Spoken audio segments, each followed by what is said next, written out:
Այժմ իմ հյուրն է Հայաստանի Հանրապետության քննչական կոմիտեի վերահսկողության գլխավոր վարչության նախկին պետ, արդարադատության գեներալ-մայոր Թաթուլ Պետրոսյանը։ Բարև ձեզ, պարոն Պետրոսյան։ Շնորհակալ եմ, որ համաձայնեցիք այս զրույցին։ Ինչ եք կարծում, ինչու տեղի ունեցավ այն ամենը, ինչ որ տեղի ունեցավ, ինչու ստորագրվեց այս կապիտուլյացիոն փաստաթուղթը։ Գիտեք, ես կցանկանայի, նախ ես շնորհակալ եմ հրավերքի համար, կցանկանայի Նիկոլ Փաշինյանի վարած քաղաքականությունը միասնական վերլուծության ենթարկել քաղաքականություն եւ քրեիրավական ընթացակարգեր։ Մենք բոլորս հիշում ենք, թե շուրջ 2.5 տարի առաջ իշխանության գալով, ոչ թե հեղափոխություն, այլ իշխանապողության սկզբունքով, նա սկսեց ժողովրդին բաժանել սևերի սպիտակների, ամբողջությամբ դիվանագիտական փոխհարաբերությունները ձախողեց, արտաքին դիվանագիտական հարաբերությունները մեր բարեկամ երկրների, որից հետո սկսեց կազմաքանդել պետական կառույցները ամբողջությամբ։ Որպեսզի հասներ կապիտուլյացիա, ես այն կարծիքին չեմ, որ նա ոնց որ շատերն են նկարագրում հոգեկան հիվանդ է։ Դա բավականին լավ պլանավորված գործողություն է, դեռևս չգիտենք, թե որտեղից է ղեկավարվում, բայց ինքը իրագործեց այն նպատակները, ինչ իր առջև դրել էին։ Ինչ արեց, նա վերացրեց գործնականում բանակի նկատմամբ ժողովրդի սերն ու հարգանքը, արժեզրկեց մեր հերոսներին, արժեզրկեց հայկական մշակույթը, եկեղեցին, կրթությունը, ամբողջությամբ ոչնչացնելով եւ արժեք համակարգ փոխեց, արժեքները սկսեցին նոր ընկալումներ, նոր անձանց կողմից։ Ընդ որում, տեսեք, ամանորյա, ես իհարկե չեմ հետևել դրան, իսկ փոխանցեցին, որ ամանորյա շնորհավորանքի ժամանակ ինքը ասել է, մենք չենք հրաժարվելու կրթական մեր այդ ծրագրերից, չափորոշիչներից։ Ուրեմն այս ամեն ինչը տեղի ունեցավ, դեռ այդ չափորոշիչները իրագործվելու են։ Թուրքիայում մշակված այդ չափորոշիչները հայոց լեզվի, հայոց պատմության, հատկապես այդ չափորոշիչները դեռ ներմուծվելու են մեր կրթական համակարգում։ Ցավը նրանում է, որ նա տեսնելով ժողովրդի ընդվզումը նման քաղաքականության, նման ծրագրերի, շարունակում է պնդել այն, ինչ ժողովուրդը դեմ է։ Այդ առումով էական նշանակություն ունի կապիտուլյացիայի հասնելու նրա ամբողջ գործողությունը բանակի նկատմամբ ոչ միայն սերն ու հարգանքը ոչնչացնելու, բանակն արժեզրկելու, այլև մեր հերոսներին վերացնելու, մեր հերոսների նկատմամբ հարգանքը եւ հերոսների կատարած աշխատանքը առողջին ճանաչելու եւ նրանց նկատմամբ քրեական հետապնդում սկսելու։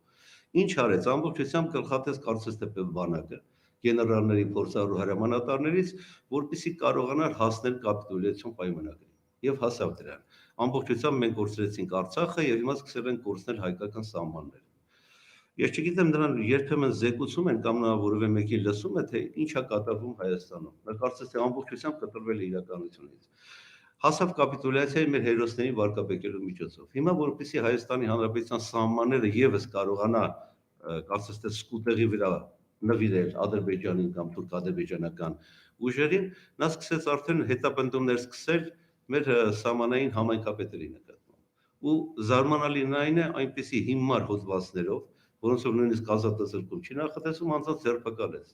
Մարդիկ 3-4 օր Երևանում էին այն դեպքում, երբ ձերքերին նրանք կանգնած էին սահմանը։ Քաղաքապետերի մասին է խոսքը Սյունիքի, Արուշանյանի եւ Քաջարյանի Մանվել ներողություն ազգանունը չեմ հիշում, բավականին հայրենասեր կարգին մարդ։ Մարդիկ իրենց համայնքը պահում են անտերության պայմաններում, քանի որ եւ դրանց նկատմամբ քրեական գործողություն։ Նրանց զսպվածությունը, որ մարդիկ տեսնում էին, զարմանում էին, ինչպեսի զսպվածությամբ, համբերատարությամբ սպասում էին, որ կարողանային նորից մեկնել իրենց սահմանները եւ կարողանային պաշտպանել իրենց համայնքները։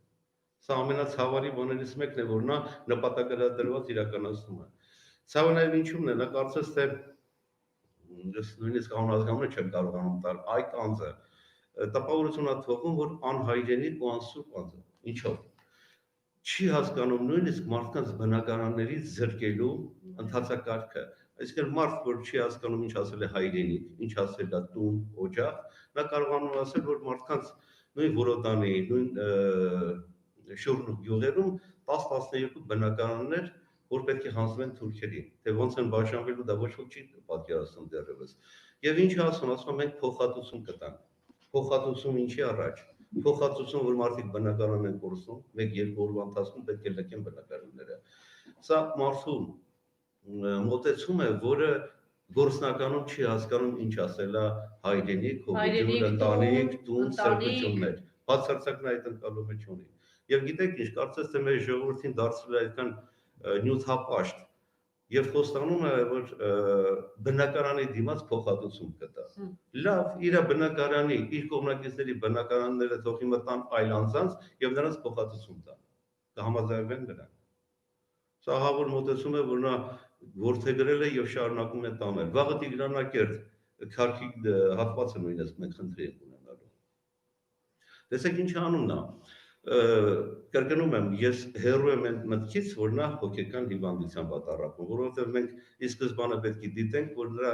կյանքը մենք պետք է պաշտպանենք, որպեսզի նա իրապես կանգնի դատարանի առաջ եւ ամբողջ կյանքում հասկանա, թե ուր է հասցրել հայ ժողովրդին։ Մենք Եղեռնից հետո նման իրավիճակում չենք հայտնվել եւ այսօր հայտնվեցինք։ Հիմա Սյունիքի մարզը ավարտելուց հետո նա շարունակելու է Գեղարքունիքի մարզ, Տավուշի մարզ, ես հաստատապես եմ ասում, Ինչի է վստահ, որ այդպես, ես էլ եմ այստեղ ասում, բայց ինչի վստահությունը հետեւյալում է, արդեն իսկ սկսել են այդ գործողությունները, ինչու են նաև վստահ, ես հեռու եմ այն մտքից, որ նա ընդհանրապես ստորագրել էր այդ 9 կետանոց հայտարարությունը, որ մեր բավականին շատ իրավաբաններ արդեն նշեցին, որ նա ցույց է ոչ թե փաստաթուղթ, որոնց դեպքերում ես համոզված եմ, որ տողատակում կա այլ պայմանագրեր։ Ասում են բանավոր, բայց ես չեմ կարծում բանավոր, կա նաև գրավոր, ես այդ կարծիքն ունեմ ինչի համար։ Բայց նոյեմբերի 9-ի Գեղարքուն հայտարարության մեջ Սյունիքի մարզի վերաբերյալ որևէ տող չկա, այստեղ իրավաբան։ Այսինքն կա ենթափաստաթղթեր, հա։ Հենց դրա մասին է խոսքը, որ բնականաբար ես տեսնում եմ, որ կա հավելվածներ, այսպես նշենք։ Այդ կետերում որևէ տեղով հատկացված նշված չի եղել որևէ սահմանի հանձնում։ Այդ կետերը իրենց բովանդակությամբ հայտարարություն էին տարածքային ամբողջականության խախտման առումով, որը սահմանադրական դրույթ է։ Հետևաբար ես կարծում եմ, որ կա այլ փաստաթուղթ։ Նույնիսկ ես կասեի ադրբեջանական կողմը բանավոր պայմանավորվածությամբ չէր համաձայնվի, որպեսզի ընդհանրապես տարածքները տար եւ որևէ փաստաթուղթ չլներ դա ամրագրված։ Շարունակությունը գուցե ես համոզված եմ, որ արդյունքում լինելու է նաեւ միջազգային պայմանագիր։ Արդեն երկու պետությունները սահման են գծում։ Այսինքն այսպես տալիս է, հետո մեկ էլ մի օր կգնա, հա։ 100%։ Դա չի կարող լինել, որտեղ դրա համար է արագացնում, հա, հնարավորինս արագ անցնի Հայաստանը։ Սահմանների սահմանազատում եւ ամրագրում։ Սա է ձևակերպումներն են։ Սահմանազատում արդեն սկսել են իրականացնել։ Ու զարմանալին այն է, որ պետություն կարծես թե չկա եւ համայնքապետերն են բանակցությունների մեջ մտնում թուրքական զինվորի հետ։ Սա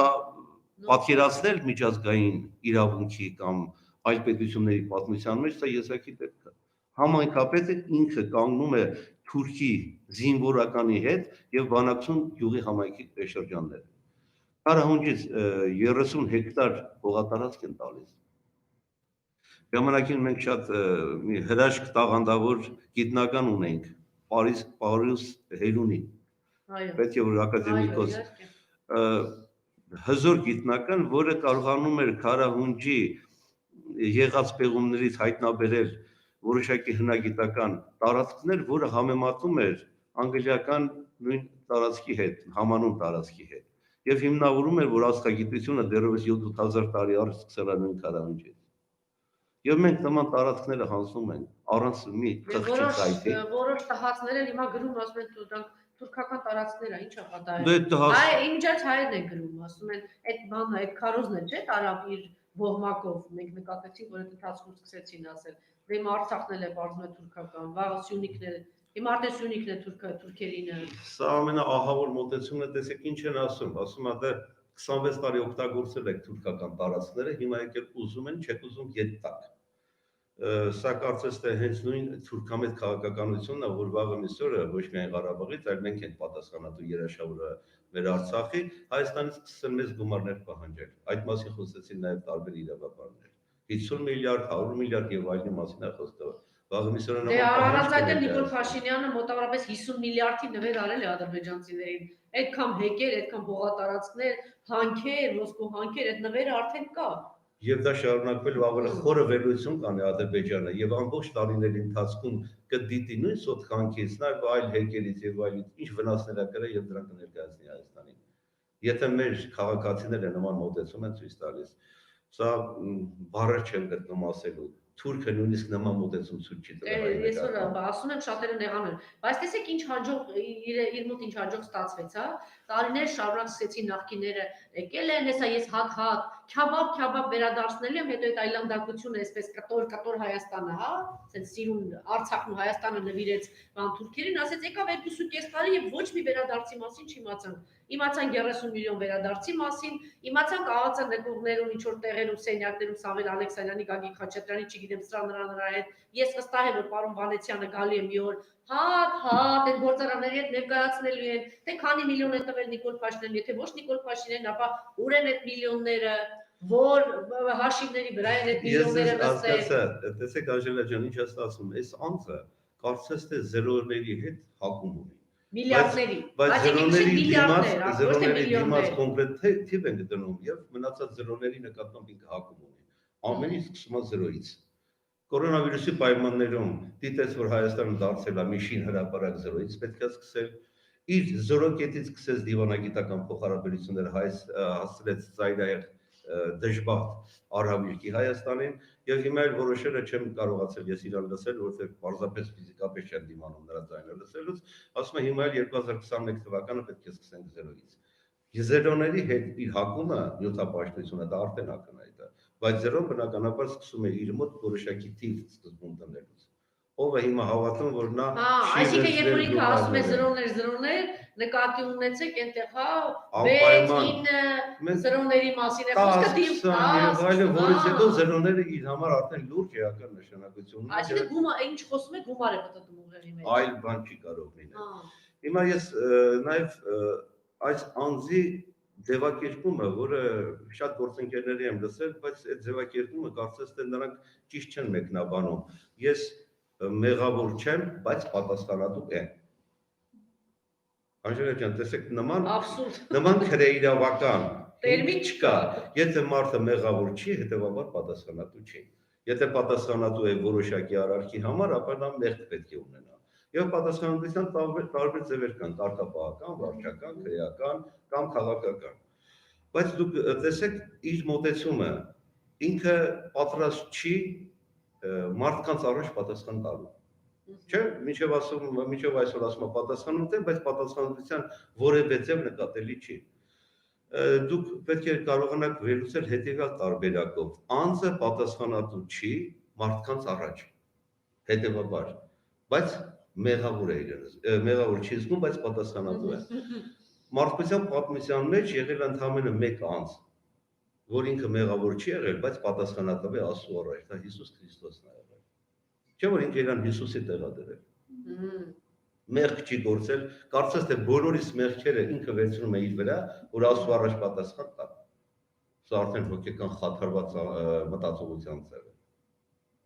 Դուք ասում եք, բայց եկեք իրեն հոգեկան խանգարվածի տիրույթ չտանենք, ինքը պետք է պատասխան տա այս ամեն ինչի համար։ Հոգեկան հիվանդության տեսակներ կան, որոնք մարդուն չեն զրկում քրեական պատասխանատվությունից։ Նա պարզապես անձի պաշտմունք ունի իր անձի նկատմամբ եւ կարողանում է մարդկանց ուղղորդել դեպի նկատմամբ անձի պաշտմունքի։ Ես դրա համար հենց նույն այս անձի Նիկոլի կողմնակիցներին ցանկանայի մի խորհուրդ տայի։ Միշտ հիշեք, անձի պաշտմունքը անձին վերածում է ստրուկի։ Հայրենիքի նկատմամբ պաշտմունքը հայրենասերի։ Հիմա դուք ընտրեք, դուք որ խմբին եք պատկանում, ստրուկների թե հայրենասերների։ Շատ լավ, հիմա տեսեք, դուք աշխատանքից դուրս եք եկել 2018 թվականին։ Այո։ Ձեր արդեն այդ խնդիր դրեց դուք պետք է գնաք։ Ես ինքս գտա, որ նման անձանց հետ իմ հետագա աշխատանքը անհամատեղելի է։ Ինչու, ինչ նկատեցիք, այսինքն հենց Նիկոլ Փաշինյանով պայմանավորված, թե թիմով պայմանավորված որ եկան, թե արդեն դուք Հայաստանի քննչական կոմիտեում նկատեցիք ինչ-ինչ բաներ, որ ընդունեք դες դա խորտ էր, հա։ Ինձ արդեն խորտ էր նման մոտեցումը, որ պաշտմունք էր վերածում նույն Նիկոլ Փաշինյանի նկատմամբ եւ նաեւ նրա նշանակած կադրային քաղաքականությունը իրականացրած։ Հիմա պատկերացրեք նման իրավիճակ, որ ասենք այսօր քննչական կոմիտեի ես շուրջ 30 տարի աշխատել եմ քննչական ապարատում, որը դեռևս ոստիկանության համակարգում էր, այնուհետև 14 թվականին ստեղծվեց քննչական կոմիտե։ Բավականին լուրջ աշխատանք տարվեց այդ կառույցը ոսկի կանգնեցնելու եւ ստեղծելու։ Բայց հիմա նշանակվեց մի անձ, չի ուզենա այդ անձին անդրադառնալ, Հայկ Գրիգորյան անուն ազգանունով, որի տեսակը, վարքը, գիտելիքը ամբողջ անձնակազմը գիտի։ Նրա կողմից մարդկային փոխհարաբերությունները, բոլորը գիտեն նա ինչ է իրենից ներկայացնում։ Համակարգի մարդ է։ Ինքը համակարգում էր աշխատում եւ նրան եւս մենք չենք կարող հին ու նորի ասել նոր։ Բայց ինձ ավելի ցավ պատճառեց վերջի օրերին քննչական կոմիտեի նախագահի տեղակալ անձի նշանակումը։ Մեր ժողովուրդը բավականին կրթված է եւ կարողանում է ճիշտ վերլուծություններ անել։ Հիմա պատկերացրեք ազգային անվտանգության ծառայության տնօրեն նշանակված անձը, որ աբսուրդ էր նախ նրա նշանակումը, Քյարամյան, ինչ էր անում, Արգիշտի, եթե չեմ սխալվում։ Նրան աշխատանքից հանում են, ազատում են զբաղեցրած պաշտոնից եւ նա հայտնվում է Ղարաբաղում։ Ինչի համար։ Ինչ միսիա ուներ Ղարաբաղում։ Շատերը ասում են լրտեսական գործունեություն ծավալելու համար։ Լրտեսական գործունեությունը շատ մի տեսակ абստրակտ է, դեռևս որևէ ապացույցներ չկան, բայց հույս ունեմ, որ կգտնվի այդ ապացույցներ։ Հետո զանգվածային լրատվական միջոցները նաև ներկայացրեցին, որ Արգիշտի Քարամյանը գտնվելով Ղարաբաղում մշտապես լինում է Շուշիում, մշտապես լինում է Արայիկ Հարությունյանի կողքին։ Իսկ այնուհետև նա վերադառնում է Հայաստան ինկասացիայի ավտոմեքենայով։ Լավ, ինչի մենք մեզ հարց չենք տալիս, ինչպես այս անձնասիրում ասել, օդում կախված լուրերի։ Ինչ էր անում Արգիշտի Քարամյանն այնտեղ։ Եվ ինչի նրան հանելուց հետո նորից պաշտոն նվիրվեց։ Չէ՞ որ ինչ կարծես թե պարտքի զգացում կա այդ անձի նկատմամբ։ Այսինքն այդ մեքենայով ինչ որ բան է բերել Քարամյան Արցախի։ Դե հիմա նաև գեներալ լեյտենանտ Տեխնատապետ ներողություն Մովսեսը մեր ասաց, որ Իսկանդերա չէ նաև խփել Շուշիին։ Մերոնք լավ մի անգամ են կիրառել են մերոնք Աստվածին։ Շուշին խփեցին որտեղ։ Արդյոք կենտրոնական բանկը վնասվեց թե ոչ։ Ինկասացիայի ավտոմեքենաները ինչ էին անում Ղարաբաղում եւ ինչի էին ինկասացիայի ավտոմեքենաները Արգիշտի Քարամյանի գլխավորությամբ գալիս Հայաստան։ Ինչ էին դուրս բերում։ Տեսեք, այդ որ գրվեց մի քանի բանում, որ Շուշիում կոնկրետ խփել են այդ տեղը եւ այդ գումարները, դե ոչ մեկ չգիտի այդ գումարները այրվել են, ճնճվել են այդ գումարները։ Եվ Իսկանդեր օգտագործելուց ինչի ժամանակ ինչ որ օգտագործում եւ ավելի մեծ հզորությամբ եւ ավելի ուրիշ տեղանքներով որտեղ տականքության ես ամեն տականքության սահման չկա։ Ամեն ինչ սպասում եմ սրանից, այս տեսակ անձից։ Գիտեք, ես ցանկանայի Այդ քալանից խոսողները թող իմանան, որ պատերազմը օգտագործել են, տրմբակոծել են, ինչպես հա, ասում են Իսկանդարը, հետո Դե հիմա Պարոն Քարամյանի միջոցով այդ գումարները ուր են բերվել, սիրելի։ Հիմա պետք է բարձր օդում կախված լուրերի հնարավոր է նաև նման տարբերակներ։ Գիտեք, ես իմ քննչական աշխատանքը սկսել եմ 89 թվականից Իջևանում։ Ես համալսարանը ավարտելուց հետո տեղափոխվել եմ Իջևան, շուրջ 2 տարի աշխատել եմ այնտեղ։ Բավականին բարեկիրթ, բավականին բարի, բավականին հայրենասեր ժողովուրդ։ 89-90-ական թվականներին նույն ոստիկանության ծառայողները երկրապահի հետ սահման էին պահում։ Սահման։ Բավականին նվիրվածություն ունեն հայրենիքի եւ իրենց հողուջերի նկատմամբ։ Ես չեմ հասկանում այս անձը որտեղից է եկել։ Միթե արժանապատիվ իջևանցիներից բան չի սովորել, բացի խոս լողացնելուց, կարծեմ թե նման բան կար։ Մի ժամանակ այրել եւ լողացնելուց։ Բայց չէ որ դու պետք է հասկանաս որտեղից ես դու եկել։ Չէ որ դա Պարոն Վանեցյանն ասաց, որ երբ որ բողոքի ինչ որ ալիք բարձրացավ Իջևանում, իշխանության նոր եկի ասաց գնացեք շուտ Իջևանը վերածեք արյան հեղեղի։ Այո, ես լսեցի։ Կարծեմ պարոն Վանեցյանը որ ասում է, այդ պատասխան է տալ, չէ՞։ Ես լսեցի Վանեցյանի հայտարարությունը։ Նիկոլ Փաշինյանը։ Դուք դե տեսեք, նա իր հայրենակիցներին վնասելու, նրանց միջոցով այրան հեղեղ ուզում տեսնել, մնացածին ինչ կանեն։ Նա միշտ ապել է եւ Ղարաբաղը եւ հայ ժողովրդին։ Նրա մոտ ապելություն կա մարդկանց նկատմամբ։ Դա գիտեք, ինձ տղամարդու համար վիրավորական է, ընդհանրապես ասի, որ երկու եղբայրները գնացել են բանակ, նրանք բանակում ծառայել են, ինքը օգտվի այդ արտոնությունից եւ չգնա բանակ։ Լավ, երկու եղբայրները տուն են գնել, հետեւաբար տուն ինչի տա պետք։ Նրանք հաց են ուզում։ Դու էլ մի կեր, չէ՞, նրանք արդեն ուզում են։ Դուք պատկերացրեք ինչքան ստոր պետք է լինի մարդը, որ նման մոտեցում ցույց տա։ Շատ լավ, տեսեք, իշխանափոխությունից հետո դե ինքը սկսեց այսպես մոլորեցնելու 10 տարի մոլորեցրեց մարտի 1, մարտի 1, մարտի 1, 8 զոհ, չնայած ինքն էր հրահրել բոլորին տարել այնտեղ։ Հիմա 5000 են ասում, բայց իրականում ասում են 10000 զոհերի մասին է խոսքը, 15000 վիրավորների մասին է խոսքը, 2000 անհայտ կորածների մասին է, չգիտեմ, 1000-ի հասնող գերիների մասին է խոսքը եւ այլն, բայց այս ամեն ինչից հետո տեսեք ոնց է Մարսում։ Այդ 8-ը դարձրել է դրոշակ, չնայած ինքն էր մղել։ Այս 20-30 հազար մահ, զոհ, կոտորած, այս ամեն ինչը առայժմ համենայնպես եթե նա 40 քանի օր է, 50 օր է Մարսում է, այս արդեն բան է, հա, absurd է, բայց մարդը շարունակում է այս ամեն ինչը մարսել։ Բայց ինքը տեսեք, ուրիշ բանի մասին եմ ուզում խոսել։ Ինքը եկավ իշխանության, սկսեց բազմաթիվ քրեական գործեր։ Ձեր տպավորությունը այդ քրեական գործերից, հա, դուք այդ համակարգին արդեք։ Հա, տեսեք ինչա կատարվում, 2 ավելի քան 2.5 տարի իրականացնում է քրեական հետապնդում, անձանց նկատմամբ հարուցում են քրեական գործեր եւ դատարան է ուղարկվում։ Սովորական քաղաքացին իսկ տեսնում է, որ դրանք абսուրդ քրեական գործեր են, որովհետեւ պետք է գոնե մեկ գործով ունենանք դատավճիռ, որ հասկանանք վերջին հաշվով մարդը պատժվեց թե ոչ։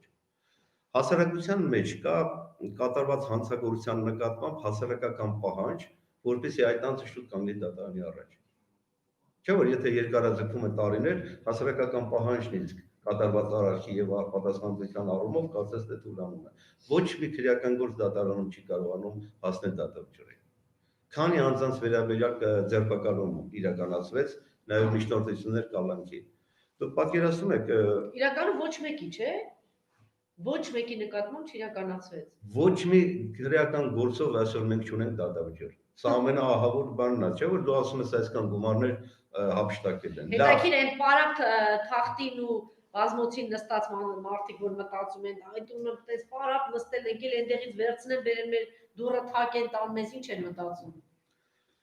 Չէ, հիմնականում մարդիկ են, չէ, տունը թախտին ու բանի նստած, անգորում տղամարդիկ։ Դա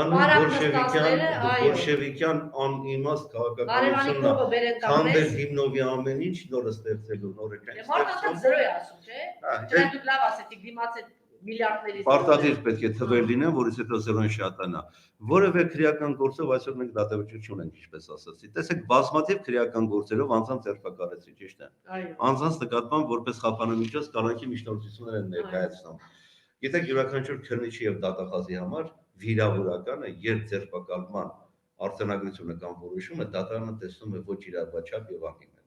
Եվ բոլոր դեպքերում կալանքը որպես այդպեսի ներկայացվում է դատարան, սակայն դատարանը ոչ միայն կալանքը չի տալի, այլև դատարանը հիմնավորում է, որ չկա հիմնավոր կասկած։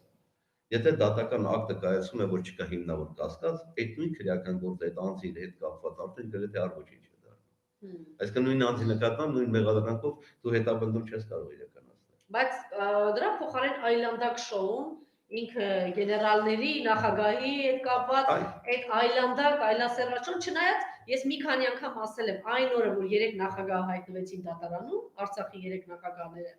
այդ օրը դիժվածքը կնքեց Արցախը հանձնելու արդեն պլանը կնքված էր։ Մարդիկ չգիտակցեցին, չհասկացան, որ եթե մենք հասել ենք նրան, Արցախը հաղթած, կերտած, կառուցած նախագահները, ինչ որ իր կյանքում ոչինչ չարածվի, ոչինչ, զրո։ Բազմաթիվ զրոներ, հետո միլիարդներ կարած անձը հասնում են նրան իր չարությանը, չգիտեմ ինչի արդյունքում, հետո պարզվեց չէ, մենակ չարություն չէ, Արցախը ծախելու բան է։ Նպատակը դրան է ուղղված, ամբողջությամբ դրան է։ Հետո արդեն արձանագրվեց, որ ընկերներ, Արցախը արդեն նվիրվելու է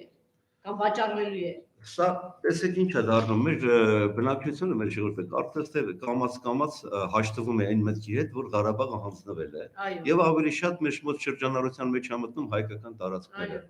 Մենք դա պետք է թույլ չտանք։ Հայկական տարածքի ամեն մի կտոր տանելու, նվիրելու ընթացքում մենք պետք է հիշենք նաեւ Ղարաբաղը, որ ամբողջությամբ հանձնեց։ Հիմա Ղարաբաղում ինչ է կատարվում մեր Արցախում։ Սկսել են արդեն գաղթականներ, ադրբեջանական փախստականներ բերել Ղարաբաղ, արդեն սկսելու են։ Դուք լավ գիտեք թուրք ազգի աճման արագ տենդենսի ունակությունը։ Ընդհանրապես 2-3 տարվա ընթացքում Ղարաբաղում մենք հայ չենք ունենա։ Սովետական Հայաստանում ինչ էր կատարվում։ Սովետական Հայաստանում Գեղարքունիքի, հատկապես Վարդենիսի եւ Մասիսի տարածքում։ Այո, ամբողջությամբ 5 միայն թուրքական դպրոց կար։ Ոչ միայն 5, այլև եզակի տարածքներ էին, որտեղ երկրորդ քարտուղարը կոմունիստական Այո, շրջանները, այո, երկրորդ այո։ քարտուղարը Թուրքիայի, նույն Ադրբեջանցիների։ Վարդենիսում, նույն Մասիսում։ Այո։ Եվ դրանք աճման տենդենց ունեն։ Եվ դուք մտածում եք, վաղը, եթե մենք այս ամենի դեմը չառնենք, մենք 2-3 տարի հետո մեր Արցախում հայ կունենանք։ Դե որոշ տղասներ ասում էին Արցախը մեզ համար բեռ է, բայց չեն գիտակցում, եթե Արցախյան շարժումը ընդհանրապես այս ազատագրական շարժումը չլիներ, շատ հետաքրքիր է։ Այդ ադրբեջանցիներին, թուրքերին ինչ էիք անելու դուք։ Երևանում ապրող, Մասիսում ապրող, Երևանը սենց բանի մեջ վերցրած, հա, շրջափակման մեջ վերցրած, դուք այնքան երախտապարտ լինեք, որ այդ ժողովուրդը գոնե կանգնեց, այդ ազատագրման պայքարի արդյունքում մենք Ամբողջությամբ տեղից սկսվեց։ Հայաստանը ազատեցինք ադրբեջանցիներից, այսինքն այդ ինքան տգետ են, որ բան է, համարում էին Արցախը բեռ, որ բացատրում էին, ասում էին դարպաս է, դե պահեք Սյունիքը։ Այդ տգետների հետ կապված է, որ Նիկոլը իրեն դեռևս դիտում է, որ ունի որպես այդպեսին ժողովրդի աջակցություն։ Ես այս մասին էլ կցանկանայի, որ տեղյակ պահենք մեր ժողովրդին, վերջին հաշվով պետք է միասնական մոտեցում ցույց տանք, ովքեր են կողմ, ովքեր են դեմ։ Ես հեռու եմ այն մտքից, որ Նիկոլի կողմնակիցներին ժեղ կամ զոմբի արտահայտել, նրանք եւս մեր քաղաքացիներն են, բայց խաբնված քաղաքացիներ են։ Ես կրկնում եմ, եթե ուզում եք դուք դառնալ ստրուկ, ունեցեք անձի պաշտոն գիտեմս Նիկոլի։ Դուք պետք է հասկանաք, որ հայրենիք եք գործում։ Այս քրեական գործերի մասին որ խոսեցինք, գործեր նաև որ ասում են քննչական կոմիտեով, абսուրդային մի քանի կարևոր գործերի կխնդրեի, որ դուք անդրադառնայիք։ Առանձին գործերով ես բազմաթիվ դեպքեր եմ հիշում, բայց կոնկրետ գործերով նույնիսկ անդրադառնալու անհրաժեշտություն չկա։ Վերջի երկու մեր համակապետի հետ կապված գործողությունը արդեն բավական է։ Որ քաղաքական հետապնդում է եւ կոնկրետ հանրարարականները Նիկոլ Նույն Փաշինյանի դատարանների որոշումները արդեն ակնհայտություն են տալի, որ դա ոչ թե քրե իրավական, այլ քաղաքական որոշումներ են։ Նույնիսկ տեսեք ինչա կատարվում։ Գառնիկ Իսագուլյանի հետ կապված քրեական գործ հարուցվեց ակնհայտ սուտ մատնության համար օրենսգրքի 333 հոդվածով։ Բայց խայտարարությունը ինչ ուներ, Իսագուլյանը հանցագործության մասին հաղորդում էր տվել։ Այո։ Այդ հանցագործությունը նյութերի նախապատրաստման փուլով մերժվում է, որոշում է կայացում քրեական գործի հարուցում մերժել, որը մեր իրավաբանների կողմից ակնհայտ է, որ նման 10 օրվա ժամկետում դուք չես կարող հիմնավորել Գառնիկ Իսագուլյանի ասածը հանցագործություններ, թե ոչ։ Դա պետք է քրեական գործ հարուցվեր, ամբողջ քրեական դատավարական դատակարգով հիմնավորվեր։ Նյութերով քրեական գործի հարուցում մերժում են եւ Իսագուլյանի նկատմամբ գործ են հարուցում։ Ես համոզված եմ իրավապաշտպանները կանգնեն Իսագուլյանի կողքին, որպեսզի կարողանան այդ որոշումը վերացնել առաջին հերթին։ Որտեղ սա, գիտեք, մեր վաստակաշատ իրավաբաններից մեկը ասում էր, երբ որ սրանց իրավաբանությունը ես լսում եմ, իմ իմացած իրավաբանությունը արդեն մոռանում։ Շատ լավ, տեսեք, մենք GPS-ի մասին պիտի խոսեինք, դուք ասացիք, որ абսուրդային բան է տեղի ունենում, հա, հիմա սահմանները անհասկանալի ձևով այդպես գծում են։ Խնդրեմ։ Տեսեք, ես այս քաղաքականությունը համեմատել եմ GPS-յան դիվանագիտության։ GPS-ով դու որոշես պետական սահմանը, նման մոտեցում չի լինում։ Մեր իրավաբանները շատերը բացատրել են արդեն մեր հասարակությանը, որ սահմանները պետք է սահմանազատվի կոնկրետ հանձնաժողովների կողմից։ Միջպետական երկու Ադրբեջանի եւ Հայաստանի կողմից ստեղծում են հանձնաժողովներ։ Սահմանազատում են, հետո սահմանների ամրագրում են կազմակերպում։ Եթե երկու կողմերը համաձայնության են գալի, արդեն կնքում է միջպետական միջազգային պայմանագիր, որը պետք է անցնի բնականաբար սահմանադրական դատարանով եւ ազգային ժողովի կողմից վավերացվի։ Բայց պարզ տրամաբանությամբ ինչպես է ստացվում, որ ադրբեջանական զինվորը հրամանատարը ինչ-որ մի դասակի չգիտեմ բաշտի գալի կանգնում է մեր գյուղերից մեկի տարածքում եւ ասում է այս 12 տունը արդեն GPS-ով ադրբեջանական է։ Նման абսուրդ ես չեմ պատկերացնում որևէ երկրում եղել է։ Ես ասեմ ադրբեջանցիների ամենապահ երազանքների մեջ չէր գտնվի տենց մի ադրբեջանցի, որ տենց GPS-ով բանաներ։ Գիտեք ինձ ես այդ նվիրատվությունը ակնհայտ է, ես Նիկոլի հոգեբանական զրոների հետ սերը ես կարծում եմ, որ դա հաստատապես մի բան եղել է։ Ինչ է նման տարածքում 5 միլիարդը կամ 3 միլիարդը Սյունիքի համար։ 5 միլիարդ, գուցե 7 միլիարդ։ Բայց ես նոր ասեցի, այդ նույն սոցքի ոսկու հանքը, որ ինքը նվիրեց թուրքերին, 30 քանի 40-ի հասնող հեկերը, որ նվիրեց թուրքերին, ձիթեն ու այգիները, նռնեն ու այգիները, կոնյակի գինու գործարանները, ամեն ինչ, չգիտեմ, 30-40 միլիարդի մասին է խոսքը։ Այդ նվերներից մեկը թող վերցներ իրան այդ ամեն ինչը չնվիրեր։ Ինքը պարտավոր էր Պարտավոր էր նվիրել։ Այո, իր միսիան դրանում է կայանում։ Հիմա տեսեք, մարդը չի գնում։ Արդեն 2 ամիս է պատերազմը ավարտվել, սա կլինի 2 ամիս, չի գնում, ինչի չի գնում, որտեղ մեր ժողովրդի մեջ դա ամենաահավորներից մեկն է, կարծես թե ասենց առհամարական տոնով ասում ենք նա պետք է իր միսիան իրականացնի, նոր գնա, եւ ինչը մենք պետք է թույլ տանք, որ դա էլ իրականացնի, սա ամենածանր դեպքը կլինի Հայաստանի պատմության մեջ։ Իսկ ինչ պետք է անեն, պարոն Պետրոսյան, որ ցույց տան, ինչ գործողությունների Գործողությունները ավելի շատ քաղաքական գործիչների գործունեությունն է, բայց ես մեր քաղաքական գործիչներին խորհուրդ կտայի։ Ժամանակին Լենինը աշխատություն ուներ մի քայլ առաջ, երկու քայլ հետ։ Կարծես թե մեր ընդդիմադիր գործիչները նույն լուրջ ակտիվությամբ չեն շարունակում իրենց գործունեությունը։ Պետք է մինչև վերջ կարողանալ ճնշում գործադրել իշխանությունների վրա։ Մենք իրավունք չունենք թույլ տալու նման պայմանագրերի ստորագրում։ Կրկնում եմ, մենք վաղ Արարատի տարածքում Տավուշի, Գեղարքունիքի տարածքներ ենք զիջելու։ Նույն Տավուշում եղել է Բարդուդարու յուղ անկլա որպես այդպեսին, վաղը գալու են նայել վերցնել։ Նույն նոյեմբերյանի տարածքում Այգեպար, Աքսիպար տարածքներ կան, Իջևանում Բերքաբեր գյուղ կա։ Հիմա մենք տեսեք ասում ենք լավ, ընդունենք Կապան-Գորիս ճանապարհի 21 կիլոմետր անցնում է կարծես թե ադրբեջանական տարածքով։ Եվ հիմա քննարկվում է, որ դեպի Վրաստան գնացող ճանապարհի գրեթե 5 կիլոմետր է։ Սա Կապան-Գորիս ճանապարհ չի, կամ Երևան-Նոյեմբերյան ճանապարհ չի, կամ Երևան-Շամշադի։ Սա մեր երկրի երկու արյունատար օղակներն են, դեպի Հայաստանից դուրս եկող, դեպի Վրաստան եւ դեպի Իրան։ Դուք պատկերացնեք Հայաստանի վիճակը ինչ կդառնա։ Օր առաջ պետք է հեռացնել, ու նաեւ հետեւյալն եմ ուզում ասեմ, նշվում է թե չկա կրիտիկական զանգված։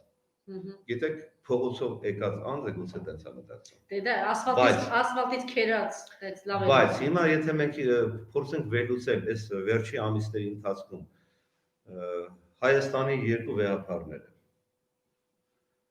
Հայաստանի Հանրապետության նախագահը, գիտության, կրթության, մշակույթի, բազմաթիվ, դեպք չգիտեմ աշխարհում, որ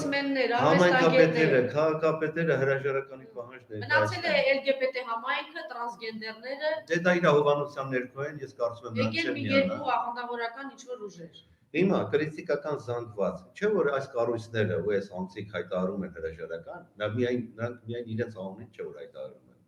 Կրիտիկական զանգվածը ամբողջությամբ կա։ Մարդիկ ընդունել են, որ Նիկոլ Փաշինյան անձը չի կարող շարունակել այս երկրի ղեկավարել։ Ամեն օր իր մնալը դա Հայաստանի համար դժբախտություն եւ արարք։ Գրում են հիմա տեսեք, ասում են վրացիները չհանդուրժեցին Սաակաշվիլուն ռան։ Սաակաշվիլուն ճիշտ է, իր նման հովել հանդես, բայց գոնե կոտորածի չտարավ։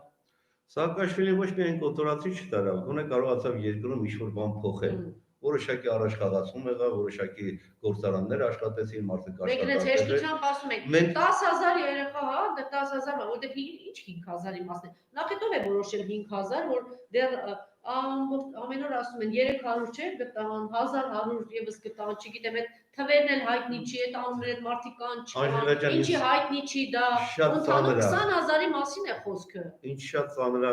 ընկալումը այն տարբերակով, որ մարդկանց համար դա եւս թվեր են դառել։ Ինչ ասել է 5000։ Դե ինչպես Արցախը։ 5000։ Շատ ճիշտ նկատեցիք, Արցախի թեման չկա։ Շուշին հանձնել են, Արցախը հանձնել են, թեմա չկա։ Այ հասել են գլի Տավուշ են ասել, նոր ինչ որ բան է, հա, հասել են Հայաստան։ Կարծես թե Արցախը բաներ էլ, այդպես պետք է գար ու նվիրել ինչ որ մի թուրքի չգիտեմ եսի ինչ։ Գիտեք, կրկնում եմ այն տարբերակը, որ մենք արդեն սովորել ենք թիվ ասել 5000, բայց 5000-ը մեր քաղաքացիներն են։ Մեր զավակներն ավելի քան 10000-ի մասին է խոսքը։ Գուցե 10000, դա ասված որ 10000 չլինի, որտեղ ամեն մի կյանքը դա ասու կողմից նվիրված է։ Ամեն մեկը իր օջախից է դուրս եկել, ամեն մեկը մեկի որդին է, ընկերը, բարեկամը, ամուսինը, քույրը, եղբայրը։ Մենք ոնց ենք 10000 ասում, 5000 ասում, ու sense վրայով անցնում մոռանալով որ այդ թվերի տակ մարդկան ճակատագրեր են։ Մենք տեսեք ինչ ունենք, մենք այսօր անհատ կուրացների բազմաթիվ ծնողներ չեն կարողանում Արցախից վերադառնալ, հույս ունենալով, որ 2 ամիս անցել է դեռևս, որ կարողանան իրենց զավակների դիակները գտնել։ Ալիևը հայտարարում է, որ գերի այդպեսին չկա Ադրբեջանում։ Զինվոր դրանք գերիներ չեն, որպես ինձ այլ նրանք ահաբեկիչներ են։ Ինձ անհանգստացնում է Նիկոլ Փաշինյանը երբևէ չի ուզում Ալիևին պատասխանել։ Չէ՞ որ նրան վիրավորում են, նսեմացնում են, նրա վերաբերյալ երկեր են գնում, տորթ են նրա անվան պատրաստում։ Կարծես թե մյուս կողմից տեսեք հայտարարում է, ասում է մինչև 7-8, չգիտեմ, բանը կարող են չաշխատել, հա, երկու, այսինքն դու 30-ին, 31-ին, 1-ին գիշերուց երեք այս ողորմելի կառավարությունը աշխատել, մի կյանք փրկեր գոնե, երկու կյանք փրկեր։ Մարդիկ տոն են նշում։ Մարդիկ միջև 7-ը, 8-ը, բանը երկիրը դրախտային պայմաններում է, բանը մեր երեխեքը չեն այնտեղ գերի, անհայտ կորած, իրանք էլ դուք պատկերացնեք այդ հարազատների վիճակը։ Սա ահավոր բան է, մարդ արժանապատվություն եթե չունենա, նրանց ամենից սпасել է։ Ինչ առումով ոնց կարելի է այս ամեն ինչից հետո ես կարդացի զանգվածային լրատվամիջոցներով գրված էր, որ դուրս է եկել ընտանիքով, կարծես թե ինչ-որ տեղ հաց ուտելու։ Լավ։ Այո, ռեստորաններ այցելել։ Միթե կարելի է այդքան ասուրբ լինել։ Այդ զավակների ծնողների աչքերին ոնց եք նայում դուք։ Նորմալ արժանապատիվ անձը երկու տարբերակ ուներ կապիտալիզմությամբ հաստատված ստորագրել չստորագրելու առումով։ Արժանապատիվ տղամարդը պետք է գնդակարեր ինքն իրեն կամ գոնե հրաժարական տար, թույլ չտար, որ այդ ստորագրել հաստատուկը ինքը ստորագրել։ Պետրոսյան, կարելի է ձեր կարծիքով ինչու Նիկոլ Փաշինյանը Արգիշտի Քարամյանին նշանակեց քննչական կոմիտեի նախագահի տեղակալ, մենք գիտենք, որ դրանից ամիսներ առաջ նորից այդ պաշտոնն էր զբաղեցրել, հետո գնաց ԱՎԾ-պետ, հետո նորից նշանակվեց նույն պաշտոնին։ Ինչ նպատակով։ Դե ես որոշակի մտքեր այդ կապակցությամբ ասեցի։ Այսինքն անձը եթե դուրս է հանում են պատասխանատու պաշտոնից եւ նա կարծես թե քաղաքական գործընթացներից չի մեկուսանում, չէ՞։ Նարիններով Ղարաբաղում նա չէր մեկուսացել գործընթացներից։ Հետևաբար նա ինչ-որ առաջադրանք է կատարել, հետևաբար նա ինչ-որ միսիա է իրականացրել, որը բավարարել է Նիկոլ Փաշինյանին, այսինքն արդարացրել է Ղարաբաղում գտնվելով իր կողմից տրված առաջադրանքները բավարարել է կատարել, հետևաբար կրկին որպես նվեր պաշտոն է նվիրում։ Եվ մեծ ուսումնասիրման թեմա, որ պիտի պարզվի Շուշի, այդ կետին, ում հրամանով են խփել, ինչու են խփել, այդ գումարները որտեղ է, արդյոք ճիշտ է թե սխալ, որ այդ բանկի բոլոր գումարները այս պայմաններով մեքենայով, որ ասում են բերել են Հայաստան, բնականաբար, եթե դրա գլխին Քարամյանն է կանգնել, բերել է ում է հանձնել, քննություն կատարելը բարձրի ընտանիքի են բոլոր գումարները հանձնում, ինչքան գումար է եկել հանձնվել, պիտի սա քննություն պետք է կատարվի բարձրի, դա ճշմարտություն է, իրականություն է, թե ոչ, պետք է բարձր դա։ Քննչական կոմիտեում որոշակի միսիա ունի կատարելու ձեր կարծիքով։ Գիտեք, այդ մասին ինձ լավ հիշեցրեցիք, ժամանակին մոտ 10-15 տարի առաջ ես քննադատեցի Դատախազյանը, այսինքն ոչ թե քննադատեցի, այլ փաստեր ֆիքսեցի, ինչ առումով, որ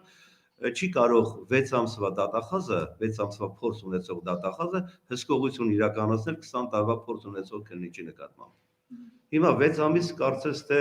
քննիչ է աշխատել, եթե չեմ սխալվում, ինչ-որ տեղ Շինգավիթում։ Կոմիտեի անձնակազմից բավականին լավ է ճանաչում, ես չհիմնավորված մտքեր երբեք չեմ ասում։ Եվ հիմա փորձառու քննիչները պետք է մտնեն այս անձի մոտ, այս տղայի մոտ, քրեական գործ զեկուցեն, եւ նա պետք է քննիչներին ուղղություն ցույց տա եւ խորհուրդ տա։ Սա абստրակտ է, սա հնարավոր չի։ Ինչ կոչ ունեք ձեր նախկին գործընկերներին, Ես ընդհանրապես կոչ եմ ուղղի Անժելա ջան, ոչ միայն քննչական կոմիտեի, այլ ընդհանրապես ուսադիր կրող իրավապահ բոլոր մարմիններին, այդ թվում եւ Դատախազյանը, եւ Ազգային անվտանգությանը, եւ Պաշտպանության բանակին, եւ բնականաբար նախաքննության բոլոր մարմիններին։ Անարժանապատիվ ստորացված ղեկավարը, որ այսօր ստորացված է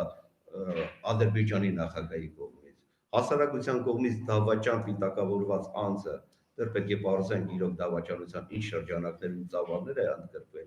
Նման անձը որպես ղեկավար եւ որպես ղեկավար ցուցում տա եւ նրա ապօրինի հրամանները կատարել, կարծում եմ յուրաքանչյուր սպայի համար արժանապատվության եւ պատվին դեմ է։ Ես կոչ եմ անում դեմ կանգնել եւ ոչ մի հրաման չկատարել։ Մի դառեք դուք դավաճանի հետ հանցակիցներ։ Ոչ միայն գործիք, այլև հանցակից կդառնան վաղը։ Որպես գործիք վաղը հանցակից կդառնան կատարելով նրա ապօրինի դավաճանական հրամանները։ Շատ շնորհակալ եմ, պարոն Պետրոսյան, շնորհակալություն, որ համաձայնեցիք այս զրույցին, շատ քիչ ներկա նախկին պաշտոնյաներ կան, ես ասեմ նախկին պաշտոնյաները լա բարձրաստիճան չեն համաձայնում նման կարգի զրույցներին, շնորհակալություն, որ դուք եկաք ձեր ասելիքը, ասեցիք, հույսով, որ մենք ապագայում անպայման եւս կհանդիպենք։ Շնորհակալություն։ Ես հիշեցնեմ մեզ հետևողների, որ այսօր իմ հյուրն էր Հայաստանի Հանրապետության քննչական կոմիտեի վերահսկողության գլխավոր վարչության նախկին պետ, արդարադատության գեներալ-մայոր Թաթուլ Պետրոսյանը։ Շնորհակալություն։